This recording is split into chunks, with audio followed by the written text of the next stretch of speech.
Česko opět zasypal sníh. Problémy kvůli tomu měli téměř po celé zemi, hlavně řidiči.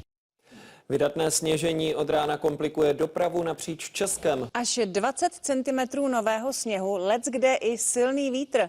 Takové počasí dnes hlavně brzy ráno potrápilo řidiče napříč Českem. Desítky nehod napříč Českem. Sněžení znovu ochromilo dopravu v zemi.